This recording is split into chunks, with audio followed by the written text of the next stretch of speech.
La pensée de Nietzsche est basée sur une approche naturaliste de la pensée, c'est-à-dire une approche biologique, en fait, de la pensée. Pour Nietzsche, toute philosophie vient du corps.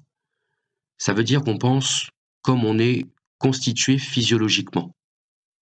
La pensée n'est pas indépendante du corps, la pensée émane du corps, et notre constitution biologique va déterminer la manière dont on va penser se représenter le monde.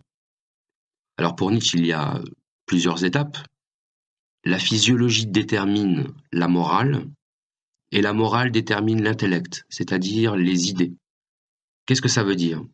Ça veut dire que pour Nietzsche, un individu de constitution faible aura une morale de faible, et parce qu'il a une morale de faible, il aura des idées faibles, des idées de faibles. Cette vision très naturaliste de la pensée, l'idée que toute pensée émane d'un corps et que si on comprend le corps d'où vient la pensée, eh bien on comprend mieux la pensée qu'en l'étudiant de manière indépendante. Cette méthode, il va l'appliquer dans son analyse. Au lieu de partir d'une pensée pour la critiquer sur son contenu, au lieu de faire ça, Nietzsche, lui, va se livrer à une généalogie de la pensée et à une généalogie de la morale qui sous-tend cette pensée. La généalogie de la morale, c'est essayer de comprendre l'histoire et l'origine de la morale, de savoir comment elle est née, comment elle est apparue, et qui a créé la morale. Et à partir du moment où on saura qui a créé la morale, on saura ce qu'est la morale, et on saura ce que vaut la morale.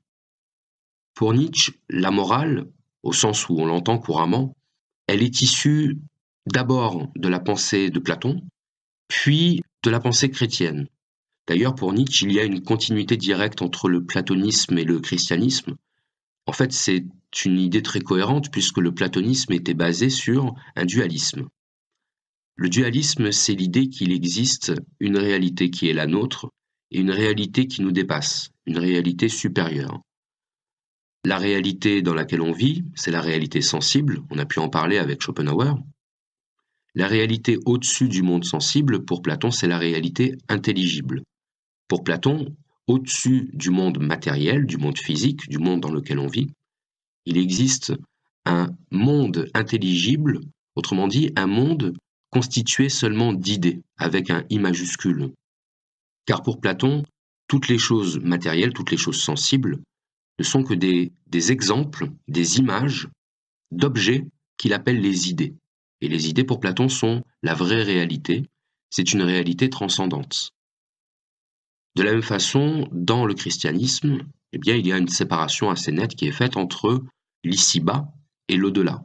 L'ici-bas, c'est notre monde, c'est le monde de la matière, c'est le monde de la chair, donc c'est aussi le monde du vice, c'est un monde dont il faut se méfier, c'est le monde sur lequel règne Satan, le maître d'ici-bas, et au contraire, l'au-delà, eh bien, c'est le paradis, c'est un monde qui n'est plus soumis aux contraintes de la matière, qui n'est plus soumis aux vices de la chair, et pour les chrétiens, c'est ce monde-là vers lequel nous devons tendre. Donc on observe un lien philosophique entre le platonisme et le christianisme, puisque ces deux conceptions du monde, ces deux paradigmes, reposent sur une séparation entre deux mondes, un monde matériel et un monde transcendant. Et cette pensée dualiste, Nietzsche considère qu'elle est la source de la maladie de notre civilisation. Il pense que c'est cette vision du monde qui va conduire l'homme à sa perte. C'est ce qu'il appelle le nihilisme. Alors le nihilisme, ça signifie, le latin nihil veut dire rien, le nihilisme c'est la pensée du néant. Et pour Nietzsche, la transcendance, c'est-à-dire le fait de ne pas se satisfaire de la réalité matérielle, de la refuser, de la rejeter, voire de la condamner, en la considérant comme corruptrice par exemple, eh bien ça c'est du nihilisme, puisque c'est une pensée qui va chercher un ailleurs et qui va donc rejeter la réalité dans laquelle nous nous trouvons. Rechercher un ailleurs, ça signifie qu'on ne se satisfait pas du monde dans lequel on est. Eh bien cet ailleurs, pour Nietzsche, c'est une illusion. C'est quelque chose qui n'a pas d'existence, puisque pour lui, il n'y a pas d'au-delà. La philosophie de Nietzsche repose sur ce qu'on appelle l'immanence. L'immanence, c'est ce qui s'oppose à la transcendance. L'immanence, ça veut dire qu'il n'y a pas d'extérieur par rapport à la réalité. Et ce mode de pensée dualiste, qui est commun donc aux platoniciens et aux chrétiens, Nietzsche l'appelle le nihilisme. Le nihilisme, la pensée du néant. Alors la question qui se pose, c'est mais qu'est-ce que reproche exactement Nietzsche à cette pensée dualiste, à cette pensée platonicienne, à cette pensée chrétienne? Pourquoi dit-il que c'est une pensée qui va conduire l'humanité à sa perte? Bien, c'est assez simple à comprendre. En fait, pour Nietzsche, toute pensée qui repose sur une séparation entre le bien et le mal, le vrai et le faux, toutes ces séparations à partir desquelles nous construisons notre pensée et notre action, toutes ces distinctions d'ordre intellectuel et moral, ont été créées de toutes pièces, inventées par les faibles pour vaincre les forts. En fait, pour Nietzsche, tous les concepts que nous utilisons qui reposent sur une opposition, qui reposent sur un dualisme, ils expriment ce qu'il appelle la morale du ressentiment. La morale du ressentiment, eh bien, c'est par exemple la morale qui dit que le fort n'a pas le droit d'utiliser sa force contre le faible. C'est la morale qui dit qu'il est mal de se comporter de manière égoïste.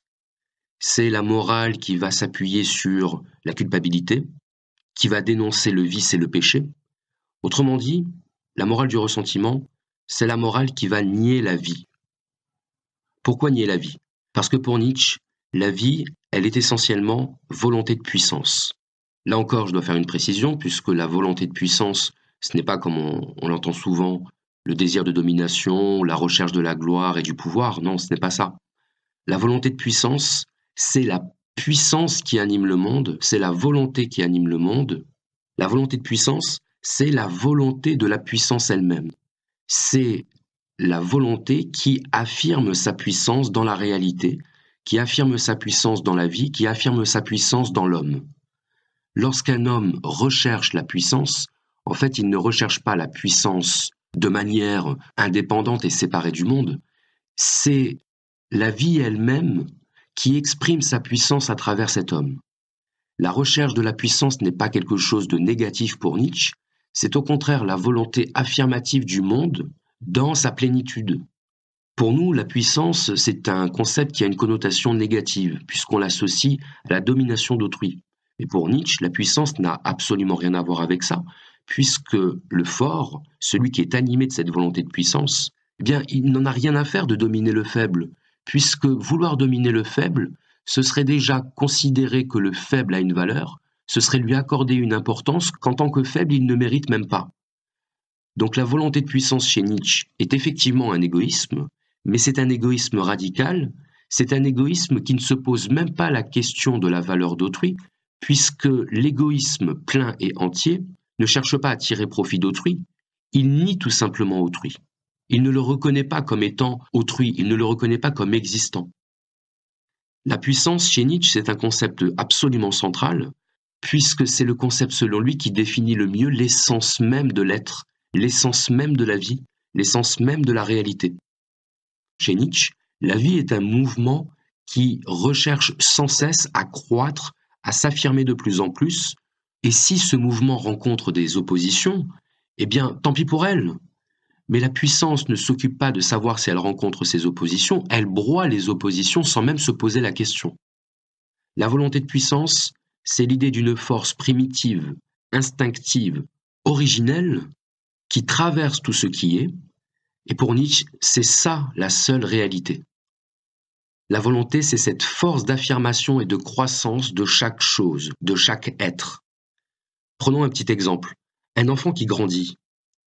Il viendrait à l'idée de personne de dire qu'un enfant qui grandit, c'est un enfant qui a envie de prendre plus de place que les autres, qui a envie de consolider son espace vital pour filer la comparaison faite tout à l'heure. Non, l'enfant qui grandit, c'est l'enfant qui exprime et qui extériorise le mouvement même de la vie, puisque la vie est faite pour croître, et l'enfant qui grandit, il exprime cette puissance de croissance qui est incluse dans la vie. La volonté de puissance, c'est l'essence même de la vie, c'est l'essence même de la réalité. Et la devise de la volonté de puissance pourrait être croître ou dépérir, grandir ou mourir. Donc, pour finir sur cet aspect, pour Nietzsche, seule la volonté de puissance peut être considérée comme étant digne de valeur, et toutes les valeurs qui reposent sur le dualisme, qui sont des inventions des faibles pour combattre les forts, eh bien toutes ces valeurs-là, pour Nietzsche, n'ont strictement aucune valeur.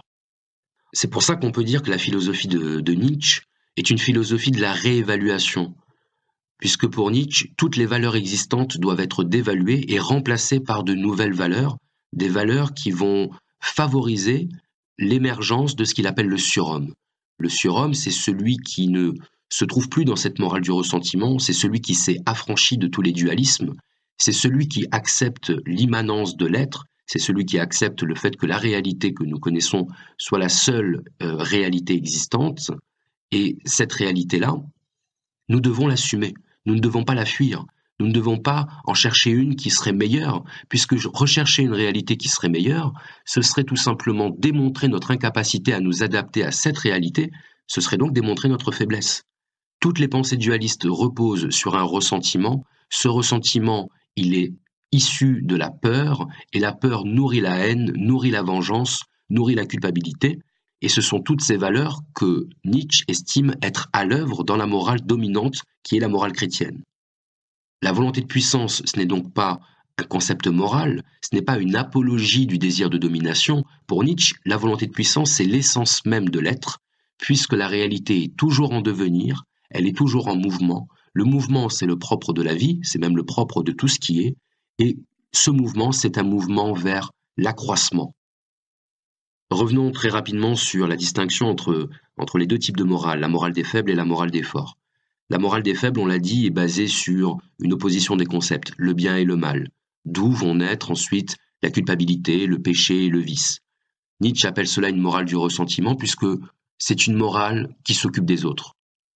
Et cette morale qui s'occupe des autres, elle indique qu'elle ne s'occupe plus d'elle-même. Elle indique donc une perte de puissance, une perte de vitalité, d'où d'ailleurs le désir de vengeance, le désir de condamner les forts pour nos propres faiblesses. Pour Nietzsche, la morale du ressentiment, c'est la haine de la vie, c'est l'expression philosophique et morale de la haine de la vie. Au contraire, la morale des forts, c'est une morale d'auto-affirmation. Le fort n'accorde aucune importance au faible puisqu'il ne le reconnaît même pas. Le fort se contente d'être dans la vie, il se contente d'être dans la force du devenir, et si le faible se dresse sur son passage, il en subira les conséquences de manière purement mécanique. C'est-à-dire que le fort ne va pas rechercher volontairement à asservir ou à dominer le faible va pâtir de la force du fort, puisque la force du fort s'exprime, point. Et elle ne peut que s'exprimer, puisque c'est son essence même. Pour Nietzsche, la philosophie doit être une exaltation de la vie, un chant de la vie, une danse de la vie. Alors, dansons.